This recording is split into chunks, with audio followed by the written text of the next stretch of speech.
Hey everyone, welcome back to Phoenix Wright Ace Attorney. In the last episode, we did another investigation, and we discovered the truth around Gordy, and we also discovered a whole new witness in the caretaker of the boat shack, who apparently wants us to look after the wet noodle. So we're going to move on to the trial, and we're going to be taking on Von Karma again, most probably. So let's go. December 10th? What am I on about? December 27th. 10 a.m. District Court. No.3. Court is now in session for the trials of Mr. Miles Edgeworth. The defense is ready, Your Honor.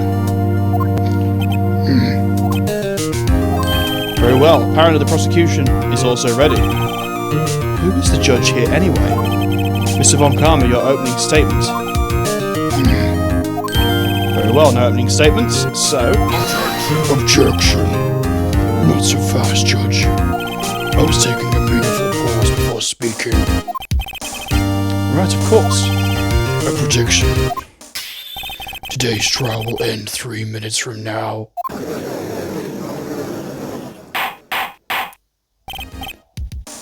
Mr. Von Karma, what's the meaning of your statement just now? Objection. Must you question everything? It'll be over in 3 minutes. We have no time to waste. I call my witness now. Right. I call my witness, my decisive witness, to the stand. It's that mysterious boat owner. Witness, state your profession.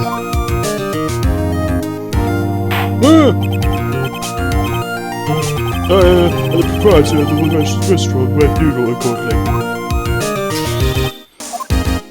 And I also rent boats. The night of the incident you were in the boat rental shop, correct? Yep, I was. Please testify. Wait a second. I haven't heard who this old guy is. Objection! Wait a minute. The witness hasn't stated his name yet. Objection. Because I did not ask him, Mr. Wright. I have predicted this trial will end in 3 minutes. Stop asking trivial questions and cooperate. The witness will state his name.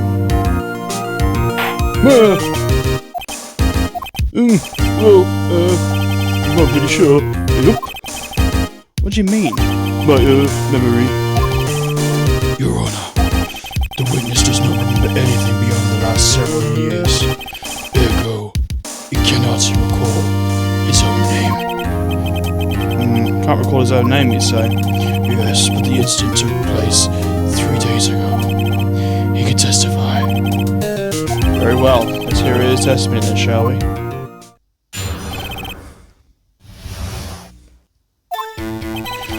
It was the night of the 24th, just after midnight, yup. I was in the restaurant where I rent boats, as usual. And I heard a bang, yup. When I looked out the window, I saw a boat just floating on the lake. Then I heard another bang. Just about then, the boat comes back to shore, and a man walks by my window. Yup. Very well. Let's begin the cross-examination. Oh, for goodness sake. There is nothing to question in my witness's testimony. Ergo, no need for cross-examination. Besides, there are only 10 seconds left before our 3 minutes are up. Judge, your verdict now. Yes, Mr. Wright? Damn straight, I'm not going to let bully me. What are you saying? Of course I'll cross-examine the witness. Very well, you may begin. Excuse me? Mr. Von Karma? 3 minutes just passed. I see, well then let's just take our time. You may cross-examine the witness. God, he's a proper nutcase, this guy. Okay, so now the 24th, so to midnight. I'm gonna just gonna hold everything. Just after midnight, you say? Yep, just around then. Are you sure? pretty sure, yup. When I talked to you yesterday, you were rather vague about the time. I'm surprised you seem so sure about it today. Objection. I asked him and he remembered. Isn't that right?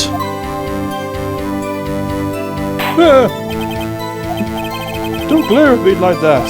I remembered it clearly, I did, yup. You see, continue. I was in the restaurant when I rent boats as usual. Is there anyone who can verify that? Well, I guess Polly could. That's not good enough for a court of law. Mr. Wright, exactly what's not good enough? Your Honour, this Polly is a parrot. Don't be so hard on the girl, Keithy boy. Objection. The prosecution concedes that we could not prove the witness was in the shop. Witness, please continue. Then I heard a bang. Where did the bang seem to come from? Yeah, from the lake, I figure. Are you certain? Yep. Good. Continue. When I looked out the window, I saw a boat just afloat on the lake.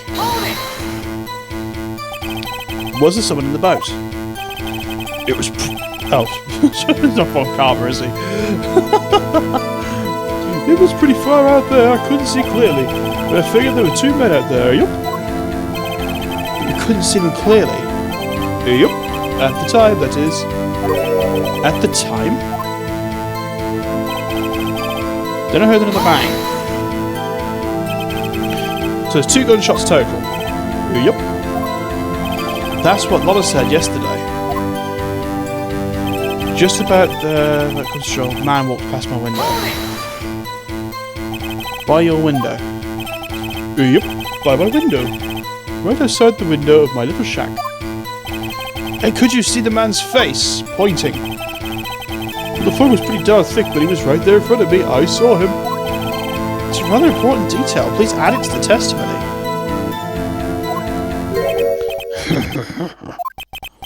I've got a bad feeling about this.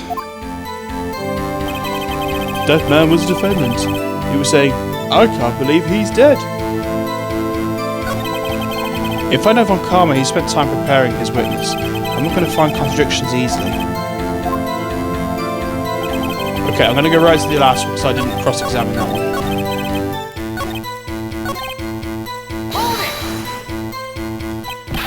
Are you sure?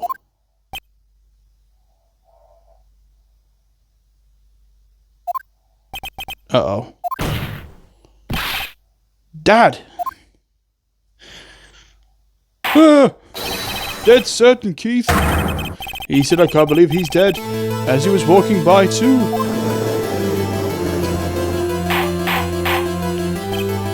Witness, are you sure that the person you saw was Miles Edgeworth? It was him, that Edgeworth boy. Okay. This sounds like decisive evidence indeed. I see no room for doubt.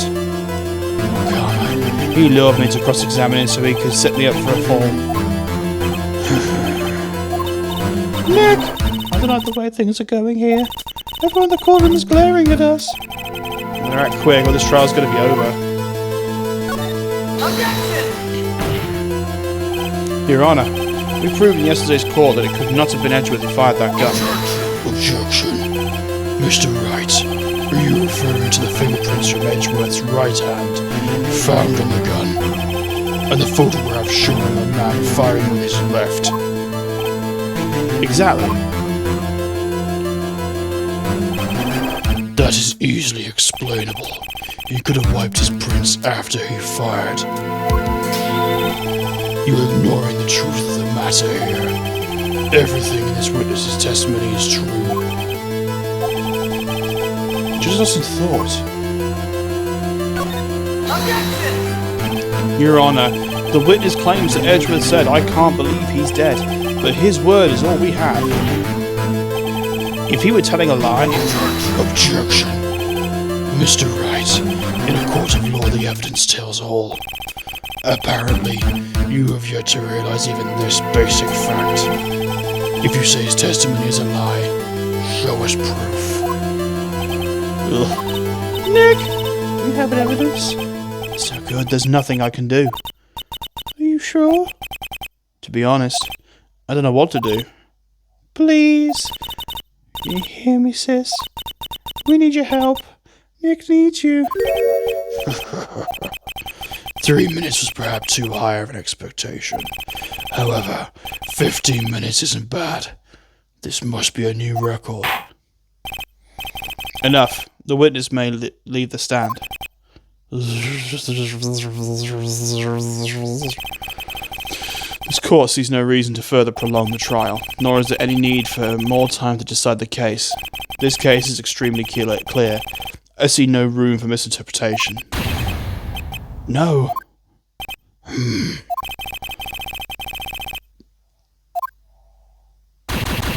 What? The accused will surrender to the court immediately to be held pending trial at a higher court.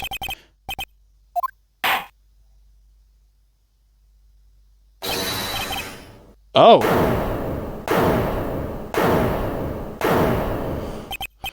Who was that just now? Huh?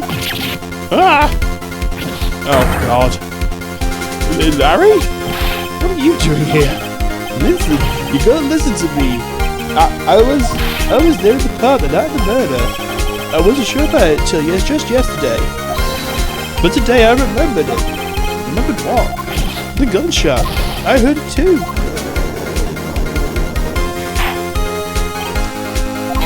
Objection. What is the meaning of this? The verdict has been decided. I call for adjournment. One moment, Mr. Montcalm. You say you heard the gunshot? Yeah, I did. A gunshot that night. I was sitting here in the audience listening to the testimony. Then I realized something. Something he said that was different from what I remember. Anyhow, I can't just sit here and let you call Edgy a murderer.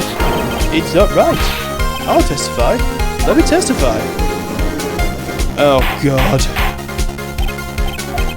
This is the first time something that's happened in my court. I'm not quite sure how to proceed. Judge, you've already given your decision. The trial is over. Nick! Mrs. Adler has given us one final chance. She's right. If only it wasn't Larry, he could make things even worse. Yeah, he could get the death sentence. Mr. Edgeworth was just declared guilty, Nick. Oh. It doesn't get any worse. You're right. Your Honour, if there's another witness, it's our duty to hear them speak. Right here, right now. A waste of time. The verdict cannot be overturned. I think actually you find it can. He's the one that gave it in the first place. Allow me to speak my opinion. In all court proceedings, it's our duty to prevent an inaccurate verdict. In order to make sure no mistake has been made, every witness should be heard. What is this? I withdraw my previous verdict of guilty. Yeah, exactly. Mr. Von Karma, I order you to call this new witness to testify. Now. What? The court will adjourn for a recess. After that, we will hear this new witness. Court is adjourned. Oh my God. I bet Karma is just spitting feathers. That was too close. I'm sorry to keep you on the edge of your seat like that, Edgeworth. I've seen worse. Yeah, right, Edgeworth, you're sweating bullets. I just wonder what Larry plans to say. Larry was at the lake that night, yes? He said he went looking for the Steel Samurai balloon that flew into the lake. And he found the balloon in the air tank that night. Yeah. Hey, Edgeworth. You say something right. Yeah, a lot of things. You seem out of it. What's wrong? It's nothing. Mr. Edgeworth, something I've been meaning to ask you. Why'd you wear such a dodgy ascot? No, I'm joking. What's that? Why are your fingerprints on the murder weapon? Oh.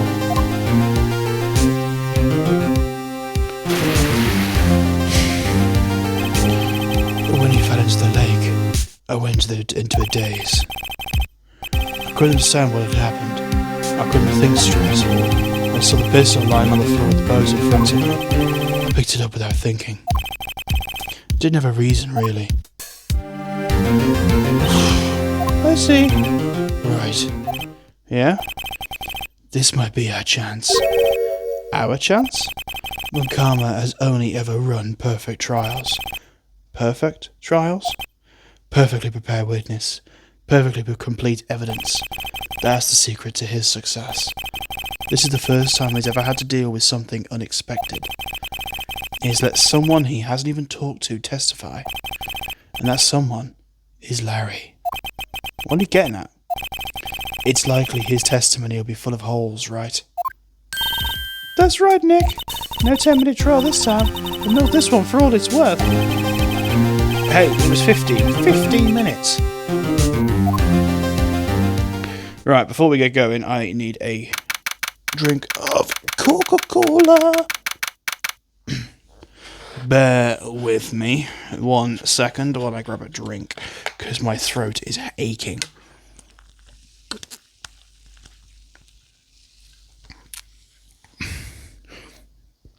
I kind of regret doing Mr. Von Karma as a really gruff voice now. But you've heard his objection. He sounds like Dracula. Court is now back in session. Witness, please testify to the court about everything you saw on the night of December 24th. Right, leave it to me. Please, Larry, don't mess this one up. I hate to admit it, but you're our last chance. Von Karma didn't even have time to prep. Just hope Edgeworth's right about it being a big break.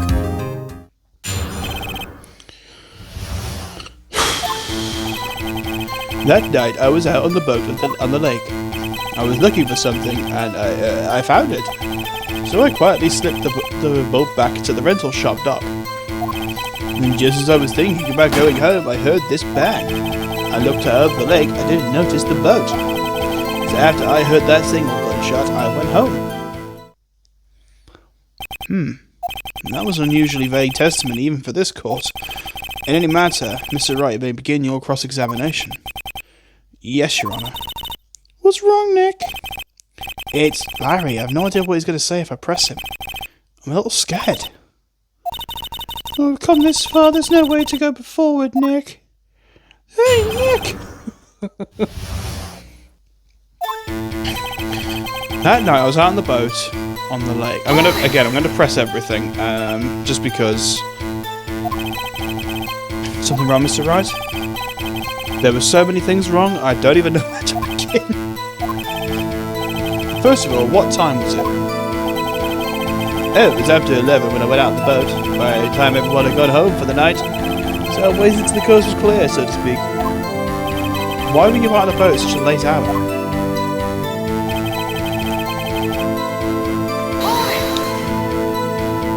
Looking for something? Yeah. Mr. Butts, what was it you were looking for? Objection. What the witness was searching for is irrelevant.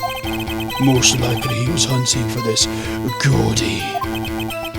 You know, it wouldn't surprise me one bit if that was the truth. This is all irrelevant.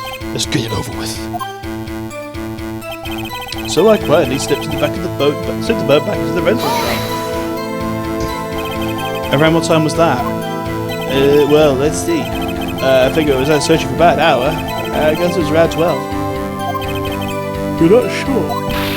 Hey, don't give me that face. I'm not some kind of human sundial, okay? How people use watches these days, Iris, and it was nighttime, you moron. As I was going home, I heard a bang. Where did the sound come from? Yeah, well, I wasn't too sure about that. I looked around you. Did you look at the lake? Yeah, I looked. I didn't notice the boat. Wasn't there a boat on the lake?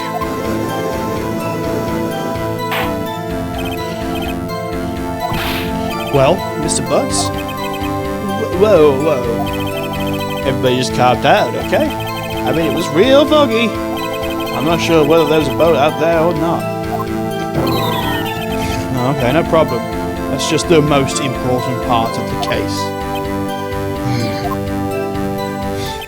So after I heard that single gunshot, I went home. So I only heard one bang. Yeah. Huh. Well, Nick, it was pretty wishy-washy testimony. I guess you should start working from the contradictions. Sorry, I wish I could be more helpful. I wish I could call on my sister. I was on the boat at the lake, looking for something, and I found it. I heard a bang. Well,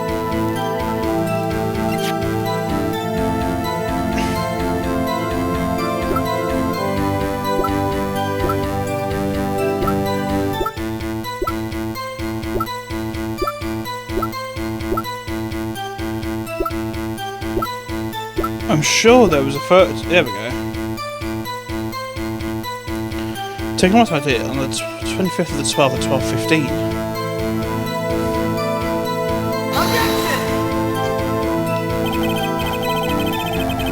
No, that's not right.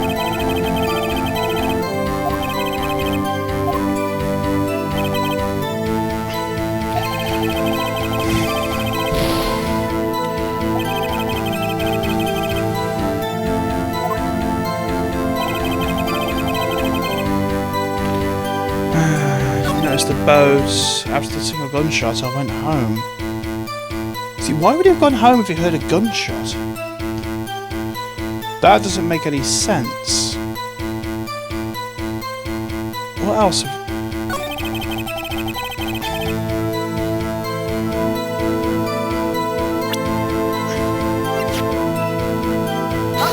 No, that's not right either.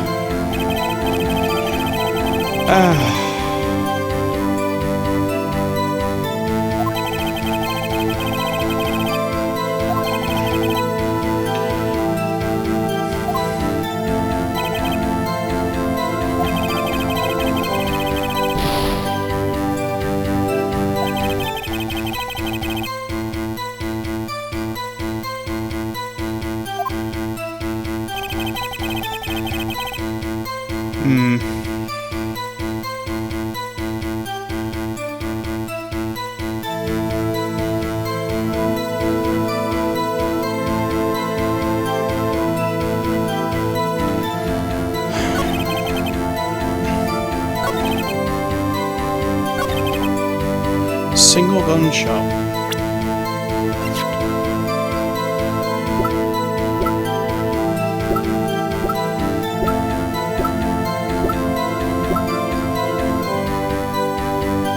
Oh, that says 2. Objection! Wait a sec, Larry. What? You only heard one bang? Are you sure? That's what I said. But Miss Lotta Hart testified yesterday she heard 2. And the old man just now said the same thing. You both heard 2 shots that night. Yeah? Were you even listening? Were you paying attention at all to what they said? Yo, Nick, please. Yeah, so it's bothering me. I'm a witness, see? I'm like a customer here. You gotta treat me nice and stuff. Mr. Butts.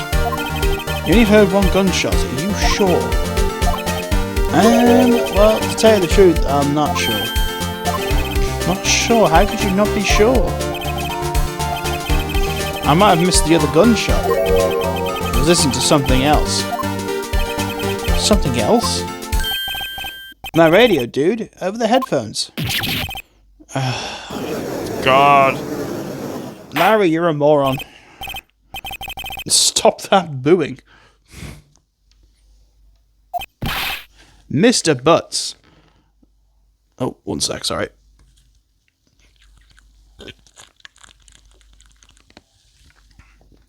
God, this game makes me thirsty. You were listening to a radio on earphones? Yeah, so what? That a crime? I listen to my radio. Everyone listens to the radio. What's the big deal? Quite a big deal when you testified against a murder. Mr. Von Karma, your opinion? Waste of time. Do not accept this witness nor his shoddy testimony.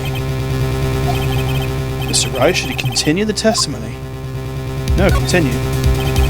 Your Honor, please, allow the witness to continue. Nothing is more pitiful than a lawyer who doesn't know when he's lost. Very well, Mr. Butts. Please give your testimony and be sure to include details like your radio. Right, leave it to me. I wouldn't if there were any other way out of this, believe me.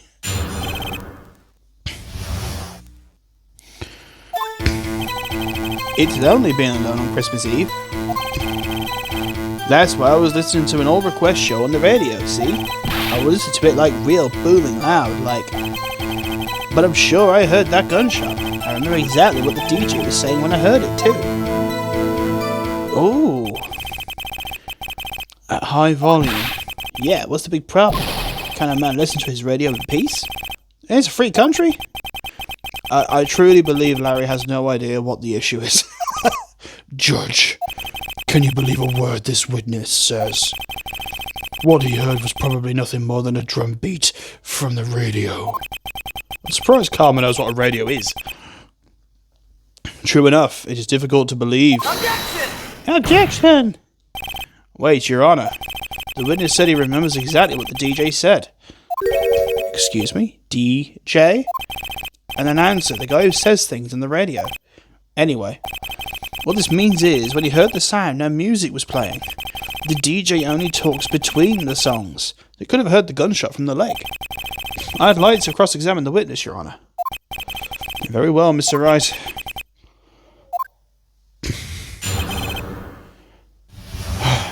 Right, I don't want to press everything all the time, so...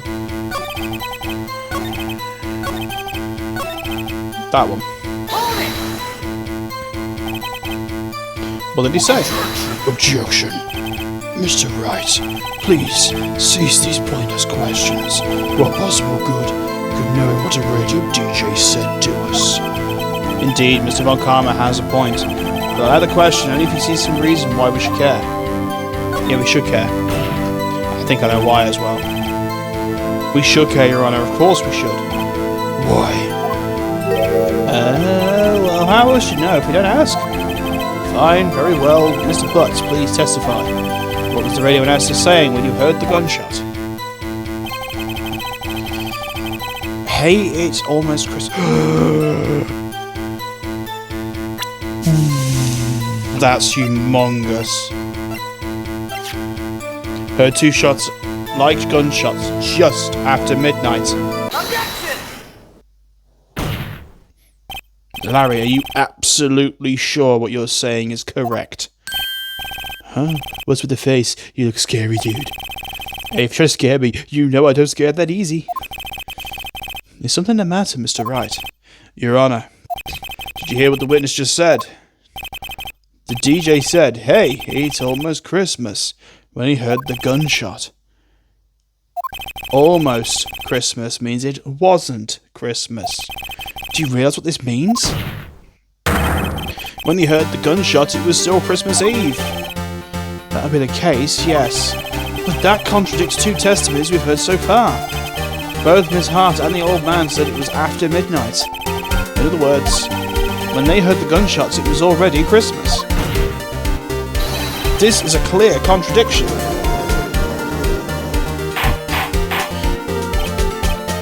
What does this mean? I have no idea who I am. What am I hearing here? What are these robes? Who do I hit with this hammer?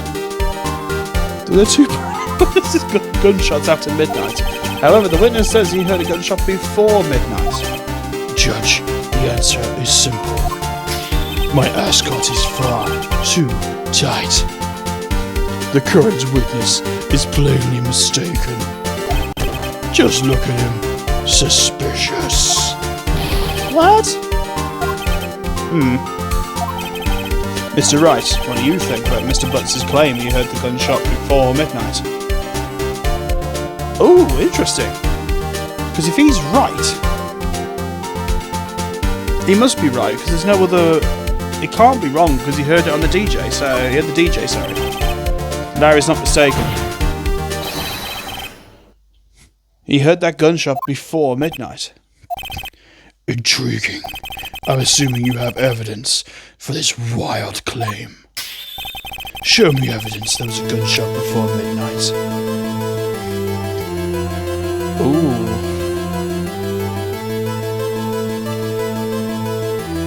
Second lake photo shows an empty lake. Oh, it's before midnight. There you go. Oh, nicely. Look at this photograph. This was taken by our witness yesterday, Lotta Hart, with her automatic camera. The timestamp on the photo reads December 24th, 11:50. Oh yeah. But there's nothing on the lake in this picture. Exactly. Your Honor, you are thick. The real issue here is not why nothing is shown on the photograph, it is why this photograph exists at all. What do you mean? Your Honor, this photograph was taken by an automatic camera. The camera was set to go off in response to loud noise. Correct. There was a loud noise in the lake at 11:50. That's why this photograph was taken. In other words, when Larry heard that gunshot, it was most definitely Christmas Eve. Indeed, that would seem that is the case. Where does that leave us? Miss Hart testified after the gunshots were after midnight. Are you claiming she was mistaken? Not at all, Your Honor. It's the fact that the camera also triggered at 15 minutes after midnight. Your Honor, that night there were two sets of gunshots with a 25-minute pause between them. Why would this be? Objection. Don't be fooled, Judge. The camera was set to respond to loud noises. There is no proof the loud noise at 11:50 was a gunshot. Why? The witness could have sneezed, triggering the camera. Hey, my nose was clear that night, man. Clear. Mr. Rice, there's no turning back now. I absolutely can. I think.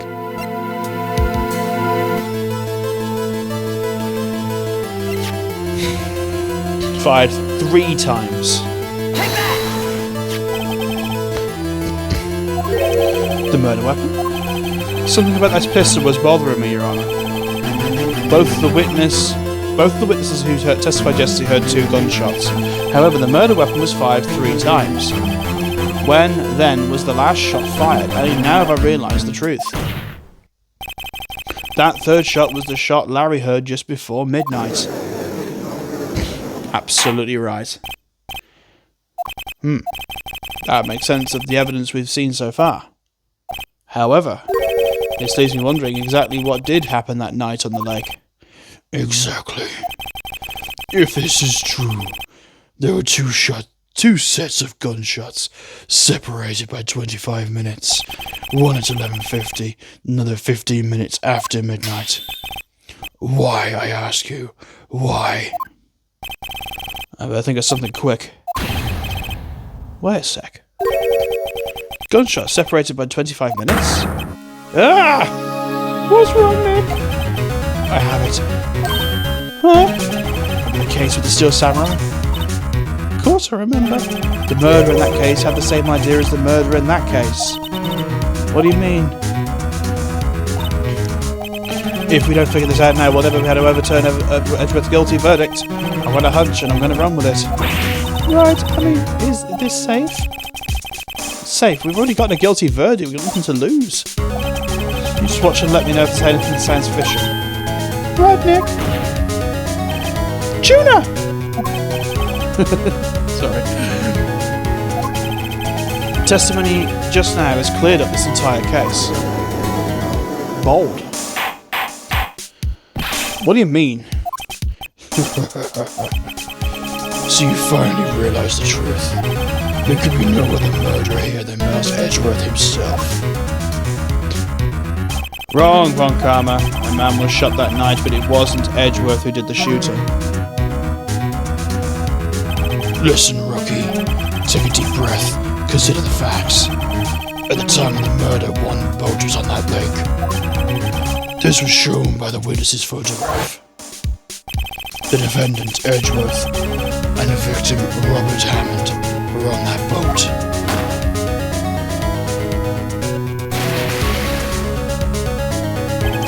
There was a gunshot fired at the boat. Robert Hammond fell into the lake. The distance of the shooting was 1 meter. It could not have been suicide. Well, the guilty party has to be the other man on the boat. I admit, it's hard to imagine any other possibility. Yes, but this assumes that the victim was shot at 15 minutes after midnight. What do you mean by that? We have photographic evidence of the time of the shooting. The timestamp on the photo says 15 minutes past 12. But Larry heard a gunshot 25 minutes before that. Robert Hammond was killed then, 25 minutes before the shot in the lake. That's the only way that Edgeworth could be innocent. Mr. Wright, are you quite mad? Explain who this is sitting on the boat. Okay, let's go through the facts. The murder in Hammond, that is obviously the case.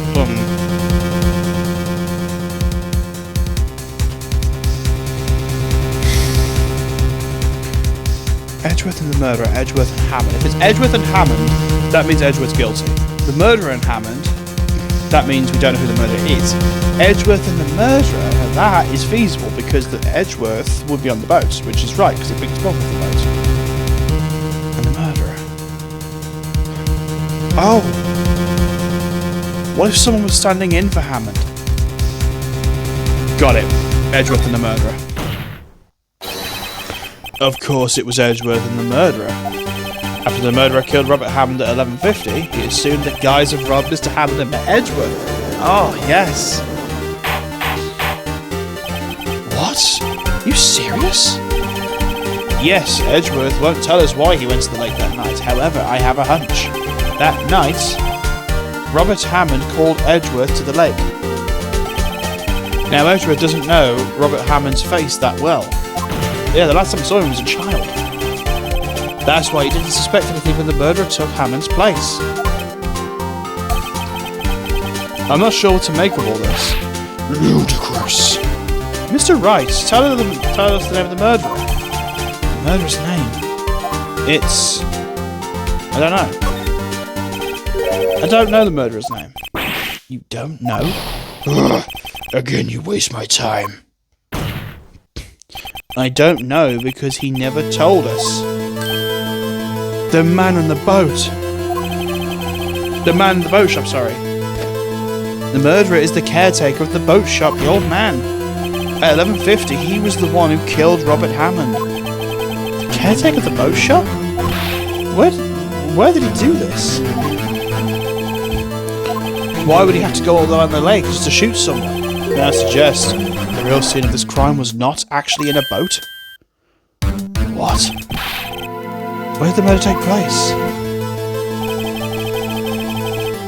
It must have been the boat shack.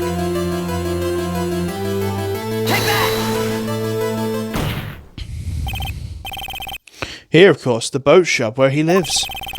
That way he could meet with the victim without anyone seeing him. Objection. Do you have proof that the boat shop was the scene of the crime? Record Larry's testimony, if you will.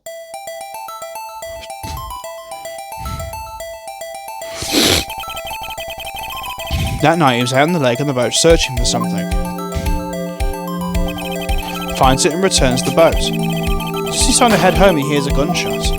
He heard a gunshot, Your Honour, even though he was wearing headphones at the time. In other words, that gunshot was very close by. And where would he be if he just returned a boat? The boat shop. Clever. Mr. Wright, what happened that night on Gord Lake? Please tell the court from the beginning, because I haven't got a Scooby-Doo. Yes, Your Honour. Nick, are you sure about this? Not really. But I think if I start at the very beginning, and I take it slow, I might end up in jail. No, I might be able to figure this out. That night, the caretaker of the boat called Robert Hammond into his shop.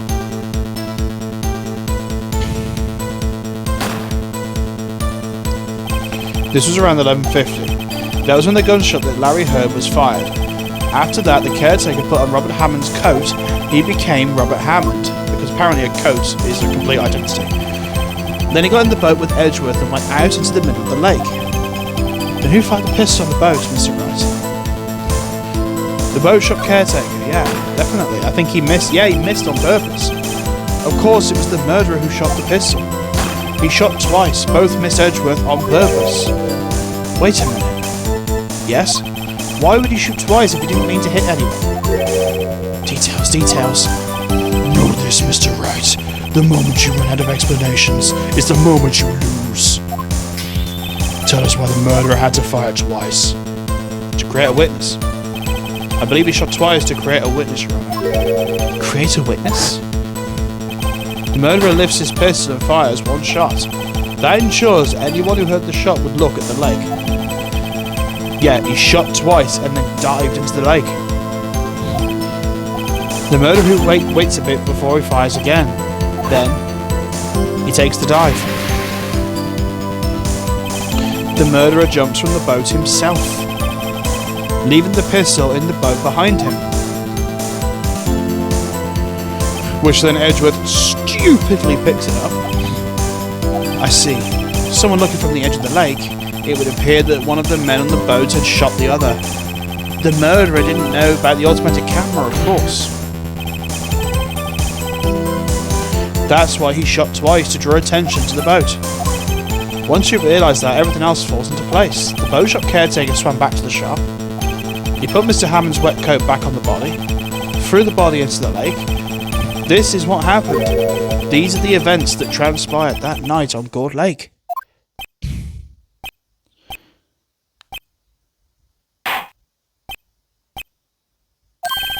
Bailiff, bring out the witness from before. The boat shop caretaker, quickly.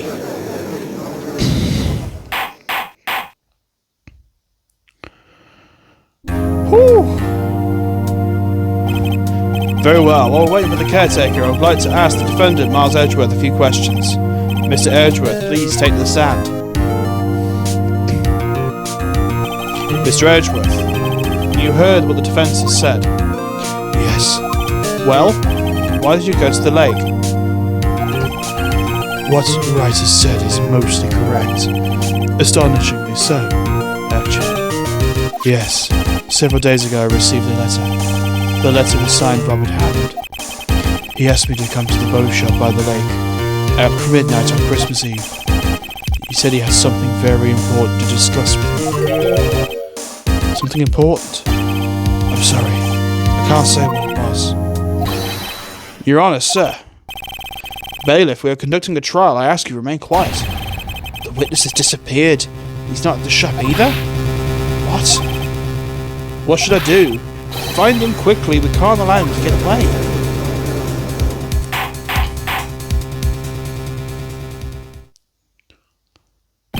Mr. Von Karma, your witness has disappeared. A search warrant has already been issued. It goes without saying I can't declare a verdict under these circumstances. I will extend the trial tomorrow, the final day allowed. I request the police department utilise all of its forces to find the witness. Am I understood? One more thing. Just who is that caretaker? I think his identity has become very important. I want him and I want to know who he is. Court is adjourned. Ooh! Wow. Yay, Nick! You did it! Yeah, well, at least we got out from under that guilty verdict. What about Larry? There was something else. That was something else. Even Von Carver didn't know what to do with his testimony. Larry really helped us out. Sure, once I sifted through his unique testimony. Still, he did save us. I just wish our cases weren't stabbed to the wire all the time. I know what you mean. Sometimes I feel like it's us on trial instead of our clients. Hey. Oh, hey Edgeworth. Mr. Edgeworth? Did you say something? Don't look so pained. I mean, it looks like you're probably going to get off the hook. He's not going to get off the hook because he didn't do it. You could try to smile just a little. I'm sorry. I fear it's not over for me yet. What do you mean? Right. There's something that's been troubling me for a long time now. I don't know whether or not to tell you. Edgeworth, no. There's so little time left. I want to tell you, to get it off my chest, but I can't make up my mind. What's this about? It's a nightmare I've had. A memory of a crime that I committed. A crime you committed? A memory of a murder. What? Whoa! A crime you committed and a memory of a murder? That doesn't sound too great, Edgeworth, not gonna lie, mate.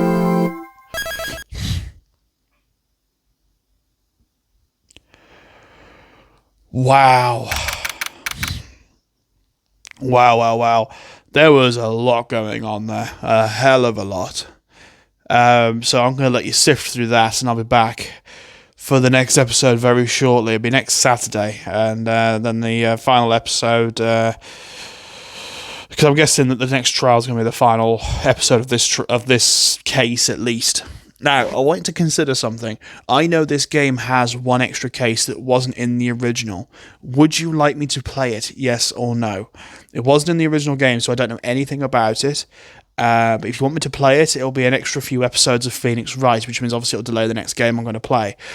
If you want me to play it, that's fine. I'm absolutely okay with that, but I want your input. So please let me know in the comments. And I will see you for another episode very soon. I do hope you enjoyed that. If you did, just hit that like button before you go if you could. It really does help me out. And if you could leave a cool comment, that'd be wicked. And I'll see you for another episode very shortly. Take care and goodbye.